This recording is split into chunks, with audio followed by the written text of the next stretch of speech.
자, 규모 없이 행하고 하나님의 말씀과 질서를 따르지 않고 일도 하지 않고 문제만 일으키는 이런 사람들에게서 떠나라, 지목하여 사귀지도 말아라, 그들을 좀 부끄럽게 만들어라, 이렇게 하고 있어요. 그러나 이와 같이 하는 것은 그들을 정말 버리기 위해서가 아니라 그들로 하여금 깨닫고 회개하기 위해서입니다.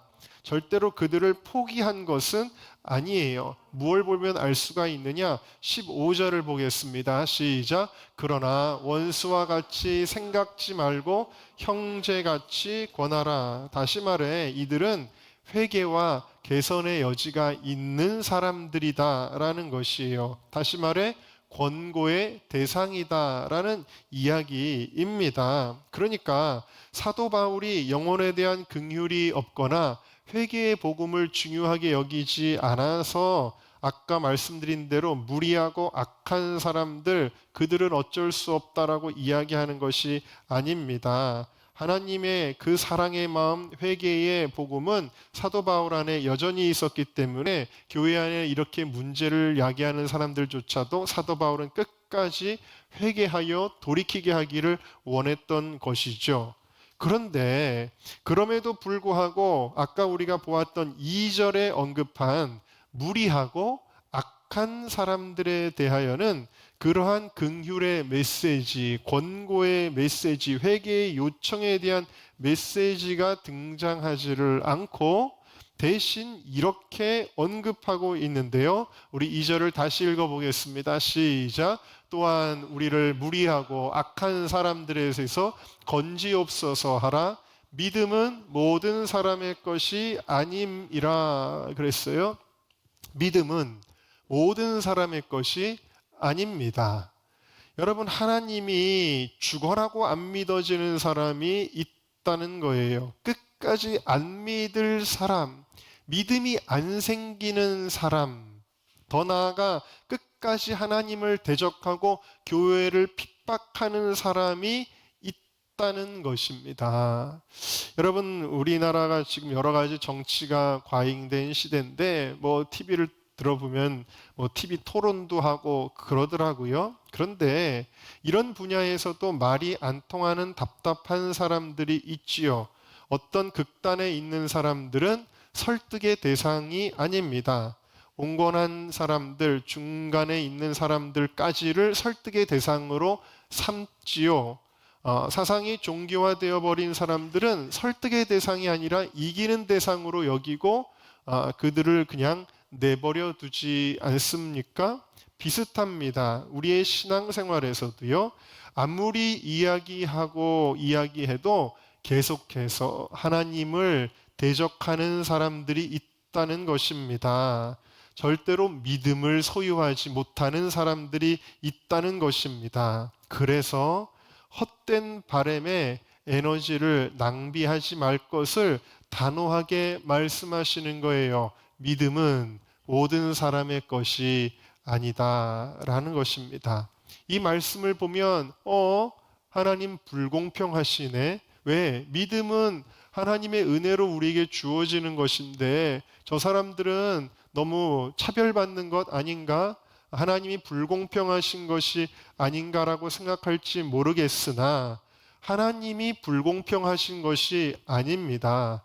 마치 애굽의 바로가 회개의 기회를 끊임없이 주었음에도 하나님의 이적을 끊임없이 경험하였음에도 불구하고 끝까지 마음을 강팍하게 하고 마음을 완고히 했던 것처럼 그 굽히지 않는 바로처럼 완고한 사람들, 절대 믿음을 소유하려고 하지 않는 사람들이라는 뜻입니다.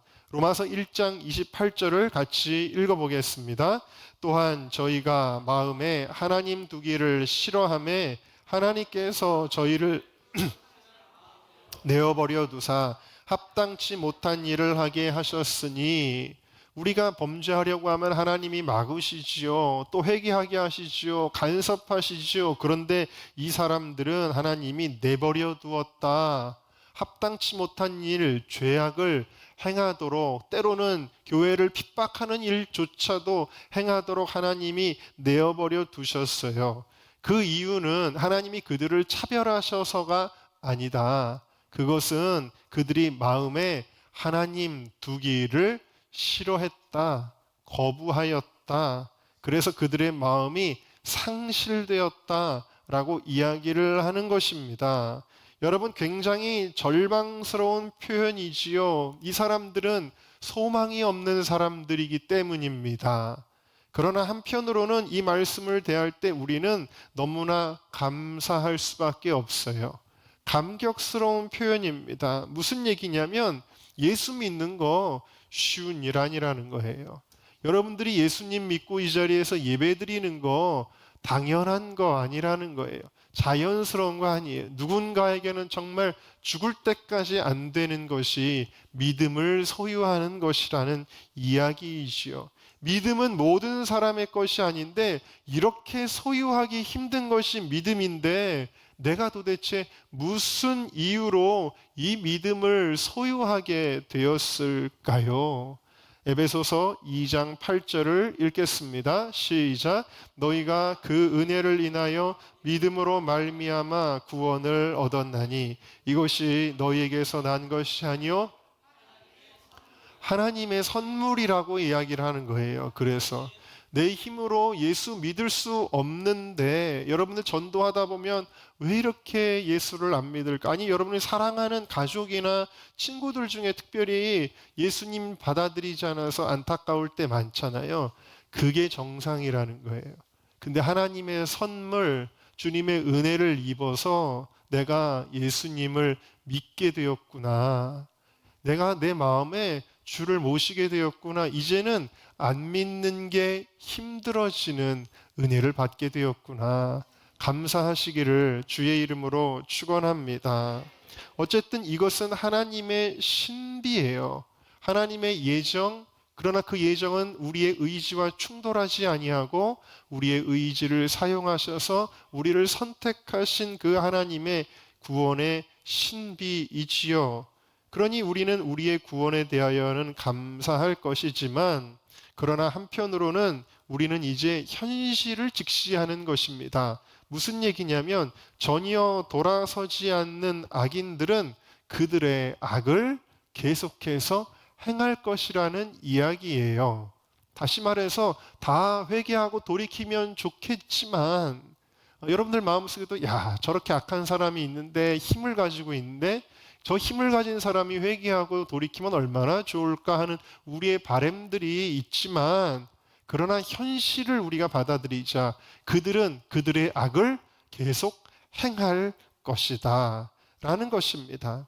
이런 사람들이 바로 멸망의 사람이라고 계속 데살로니가 전후서는 이야기하는데 이런 악하고 무리한 사람들이 힘을 가지고 이 세상에서 횡행하고 있잖아요. 그리고 이것은 현실이라 그랬잖아요. 믿음은 모든 사람의 것이 아니기 때문에 그러면 이런 악한 세상에서 우리는 어떻게 살아야 하며 무엇을 위해 기도해야 할까요? 오늘 두 가지를 여러분들과 함께 나눌 텐데요. 첫 번째 함께 읽겠습니다. 시작. 쫄지 마. 하나님이 함께 하신다.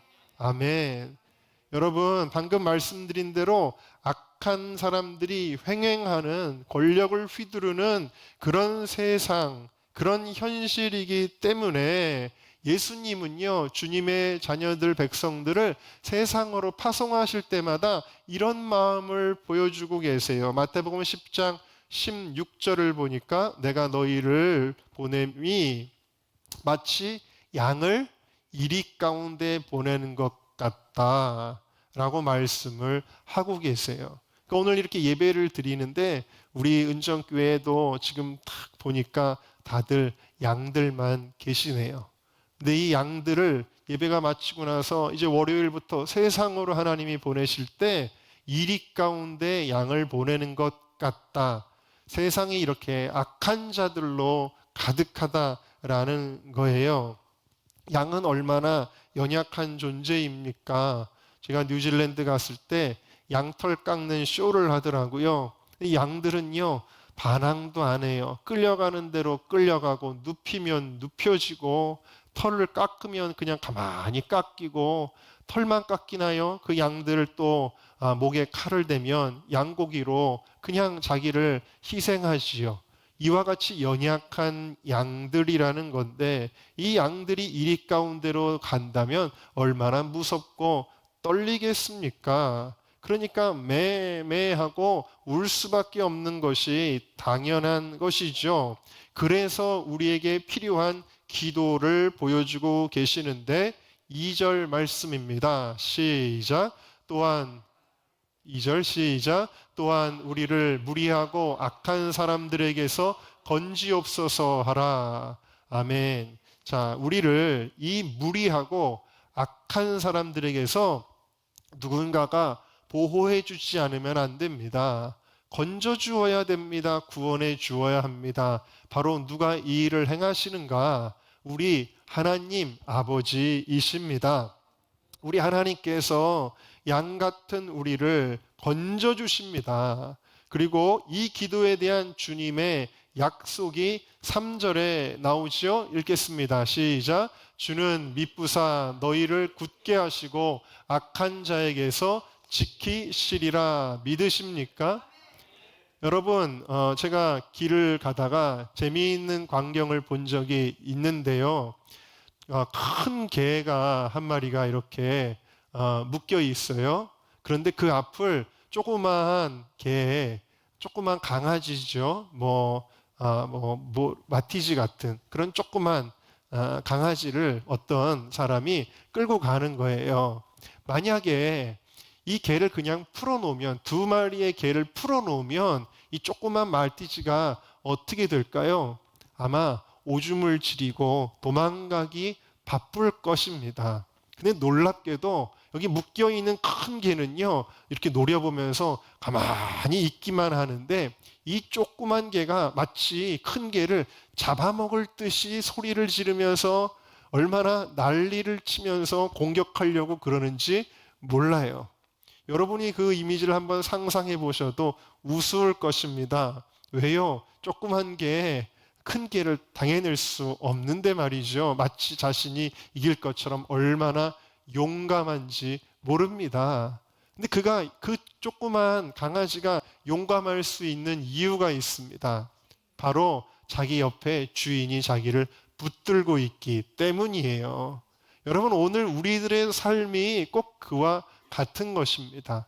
악한 무리들, 그들 배후에 있는 사단, 우리에게 두려운 존재일 수밖에 없지만, 그러나 우리는 그들보다 훨씬 강하고 크신 하나님이 내 편에 서셔서 나를 한 번도 떠나지 아니하시고 나와 함께 하시고 나를 지켜주시기 때문에 주님은 우리에게 두려워하거나 겁내지 말라고 말씀을 하고 계시는 것입니다. 그래서 우리가 이 말씀을 주여 그렇습니다. 말씀은 진리입니다 하고 내 마음에 받아들이게 될 때에 우리 마음에 어떤 일이 일어나게 되어지는가? 오늘 말씀의 16절과 18절을 우리 같이 읽겠습니다. 시작. 평강의 주께서 친히 때마다 일마다 너희에게 평강을 주시기를 원하노라. 주는 너희 모든 사람과 함께 하실지어다. 18절. 우리 주 예수 그리스도의 은혜가 너희 무리에게 있을지어다. 아멘. 함께 따라합시다. 평강의 하나님, 은혜의 하나님. 여러분, 하나님의 이 약속의 말씀들을 우리가 받아들일 때에 쫄 필요가 없는 거예요. 두려워할 필요가 없는 거예요. 우리 마음에 주님이 주시는 평강이 임하게 되어지는 것입니다. 담대해지는 거예요. 그러므로 이 세상 정말 악한 무리들, 무리한 사람들 있지만, 있는 것이 사실이고 그들이 우리를 공격하고 우리를 비방하고 때로는 우리를 억울하게 할 때도 많이 있지만 쫄지 마세요. 하나님이 함께 하시는 줄로 믿습니다. 자, 두 번째 같이 읽겠습니다. 시작. 개는 짖어도 말씀은 달려간다. 아멘. 네, 저희 이제 어머니 이사할 집을 이제 제가 가보는데 그 집은 들락날락 거릴 때마다 옆집에 있는 개가 얼마나 짖는지 그 개 짖는 소리가 들리는데요. 그 개가 짖는다고 제가 갈 길을 멈추지는 않겠지요. 자, 오늘 말씀의 1절을 한번 읽어보겠습니다. 시작. 정말로 형제들아 너희는 우리를 위하여 기도하기를 주의 말씀이 너희 가운데서와 같이 다름질하여 영광스럽게 되고.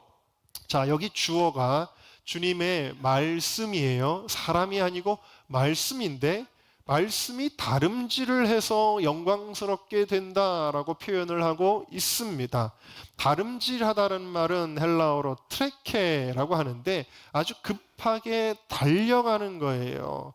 마치 말씀이 힘차게 달리기 경주에서 내달려서 결승선에 1등으로 들어가 영광을 얻는 우승 트로피를 받는 것 같은 그런 이미지인데, 이것은 무엇을 의미하냐면 말씀이 급속도로 빠르게 전파되어서 많은 영혼들이 구원받는 것을 의미하는 것입니다. 그래서 바울이 데살로니가에서 전도할 때에 데살로니가 교인들에게 복음이 빨리빨리 전파되고 큰 부흥이 일어났었거든요.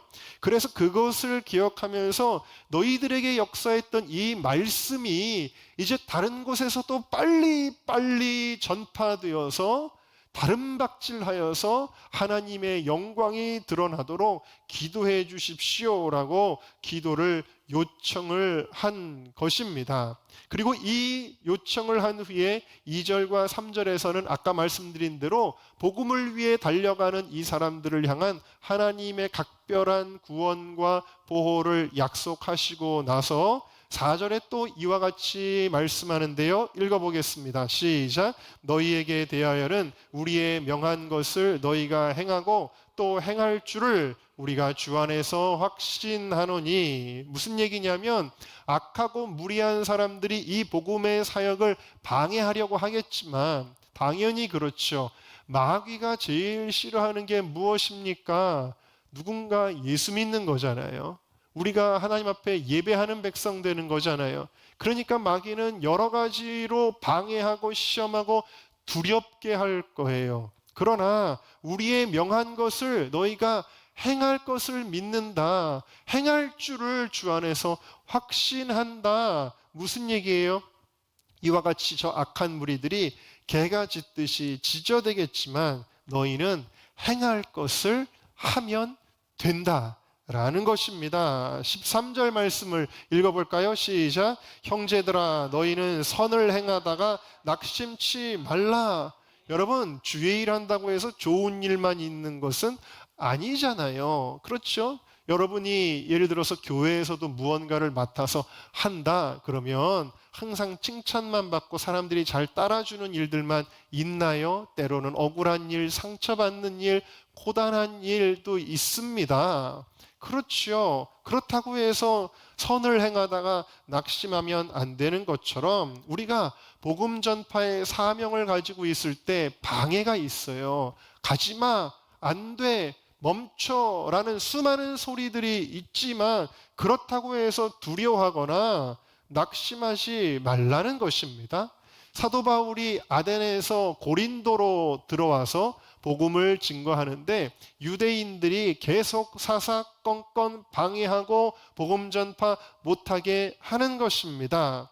그럴 때 바울의 마음속에도 어려움이 좀 있었던 것 같아요. 그때 하나님께서 사도행전 18장에 보니까 밤에 환상 가운데 나타나 바울에게 말씀하시는데 뭐라고 말씀하셨는지 우리 한번 읽어보겠습니다. 시작. 밤에 주께서 환상 가운데 바울에게 말씀하시되 잠잠하지 말고 말하라. 내가 너와 함께 있음에 아무 사람도 너를 대적하여 해롭게 할 자가 없을 것이니 이는 이 성중에 내 백성이 많음이라 하시더라. 아멘. 방해하는 사람이 많지? 좀 쉬어야 되겠다. 잠시 후퇴해야 되겠다라고 말씀하시지 않았고 두려워하지 말아라. 잠잠하지 마. 이 백성 중에 내가 구원하기로 작정한 사람들이 아직 많이 있어. 네가 복음을 전하기만 하면 믿을 자들이야 라는 것입니다. 할렐루야. 아무도 너희를 대적할 자가 없어. 왜? 내가 너와 함께 하니까. 왜 그런 어려운 것들 때문에 마음에 흔들림이 있느냐라고 주님이 말씀하셨고, 바울이 이에 순종하여 이로부터 1년 6개월 동안 고린도에서 복음을 전파하고 수많은 사람들이 예수님을 믿게 되는 것이에요. 여러분, 주의 길을 가다가 말 한마디 들었다고 해서, 누군가 뭐라고 얘기했다 그래서 그 말에 너무 의미를 부여하고 생각하고 묵상하지 마시기를 바랍니다.